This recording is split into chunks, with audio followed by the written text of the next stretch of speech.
Yes, good morning student. You know, we have completed our geography syllabus. Also, we have completed the syllabus in our economics. Now we are taking civics portion, and in this lesson, you have read about the democracy. Today, next and last lesson of the civics, we are taking working of institution. In your previous lesson, I told to you about your executive, legislature and judiciary. It means how our constitution is working. So student, in chapter of working of institution, we will discuss कि हमारी जो सरकार है, अगर वो कोई नियम बनाना चाहती है तो वो उस नियम को एक कानून का रूप कैसे देगी.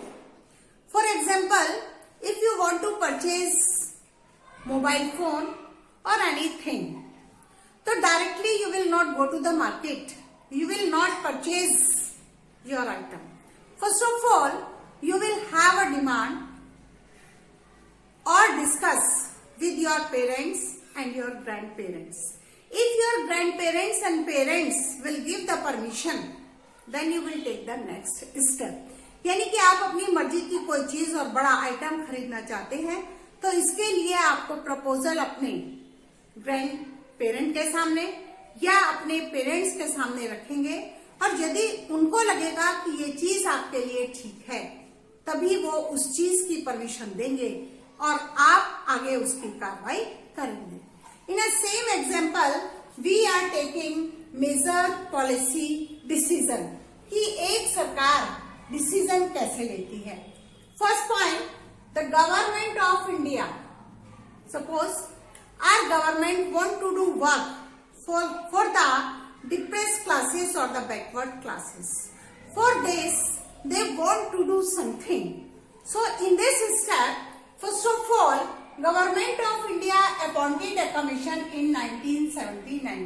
इसके लिए हमारी सरकार ने पहले क्या किया, ईयर्स को ध्यान से सुनिए, कि 1979 में उन्होंने एक कमीशन को अपॉइंट किया, हेडेड बाय बीपी मंडल, जिसके हेड कौन थे, बीपी मंडल थे, कॉल्ड बैकवर्ड कमीशन, जिसे क्या नाम दिया गया, बैकवर्ड कमीशन, क्योंकि इसमें जो फैसिलिटीज दी जा रही थी वो केवल बैकवर्ड क्लासेस के लिए दी जा रही थी. कमीशन गेव अ रिपोर्ट इन 1918. अब सुनिए, ये जो कमीशन बना था, कब बना था, 1979 में ये बना था, और कमीशन के हेड कौन थे, बीपी मंडल. रिपोर्ट पूरी कब हुई, 1980 में. One of the suggestion was to reserve 27% of government jobs for socially and economically backward classes. अब इसमें क्या हुआ कि टोटल जॉब से जो 27% रिजर्वेशन रखा गया, ये बैकवर्ड क्लासेस के लिए रखा गया. यानी कि वो जो कमजोर है, कमजोर वर्ग है हमारे यहाँ, सोसाइटी है, उनके लिए 27% रिजर्वेशन किया, जिसमें फीस भी कम की गई, क्वालिफिकेशन भी कम की गई, और मार्क्स की परसेंटेज को भी कम रखा गया. और backward economic backward classes, that is known as CEBC, जिसे क्या कहा जाता है, सीईबीसी. सीईबीसी समझ, एसईबीसी यानी कि आपका बन गया सोशल इकोनॉमिक बैकवर्ड कमीशन. तो ध्यान से सुनिए, government of India appointed a commission in 1979 headed by BP Mandal, called backward commission, gave a report in 1980. One of the suggestion was to reserve, ये इंपॉर्टेंट है, क्या सजेशन दिया गया, to reserve 27% of government job for socially and economically backward classes known as SEBC. Second, Janata Dal won the election in 1989. Janata Dal जो थी 1989 1989 में election जीती और VP Singh decided to implement reservation. और जो वीपी सिंह थे, इन्होंने डिसाइड किया कि जो प्रपोजल हमने 1979 में गवर्नमेंट ऑफ इंडिया ने दिया था और जिसकी रिपोर्ट 1980 में दी गई थी, अब उन्होंने इसे इम्प्लीमेंट करना शुरू किया। और क्या हुआ? The president announce it in his addresses to the parliament. आप देखिए, पहले प्रपोजल रखा गया, प्रपोजल की रिपोर्ट आई, रिपोर्ट आने के बाद सरकार मेजॉरिटी में आई, मेजॉरिटी में आने के बाद उन्होंने ये प्रपोजल प्रेसिडेंट को भेजा।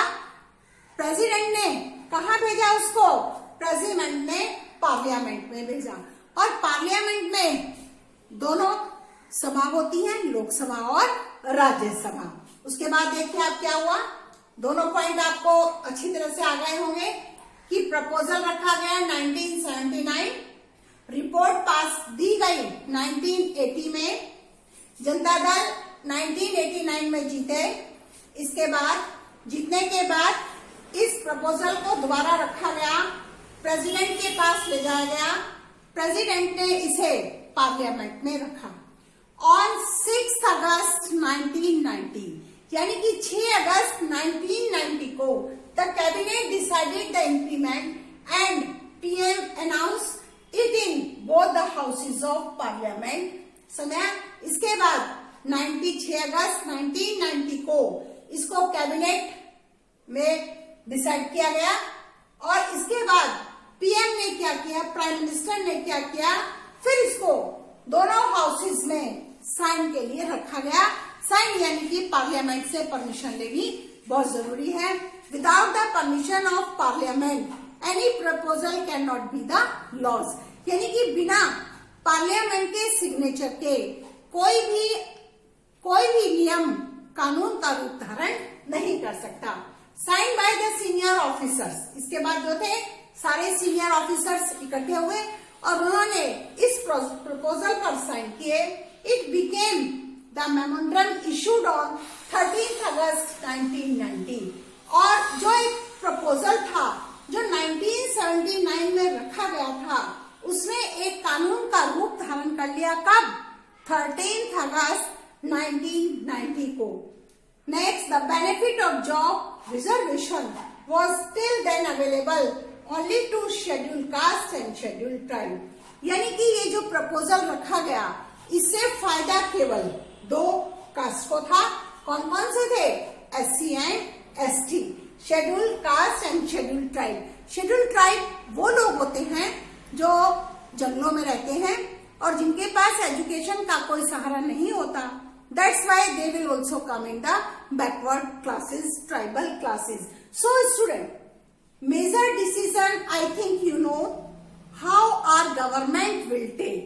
समझा कि कोई भी नियम एक साथ कानून का रूप धारण नहीं कर सकता। इसके लिए प्रपोजल होता है, इसके लिए प्लानिंग होती है।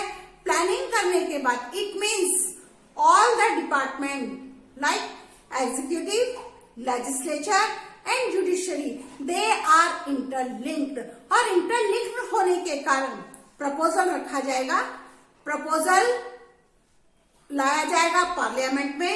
इसके बाद जुडिशरी अपना काम करेगी कि जो प्रपोजल रखा गया था एग्जीक्यूटिव के द्वारा, लेजिस्लेचर के द्वारा, वो अगर कोई उस कानून का उल्लंघन करेगा तो judiciary is having the right to stop.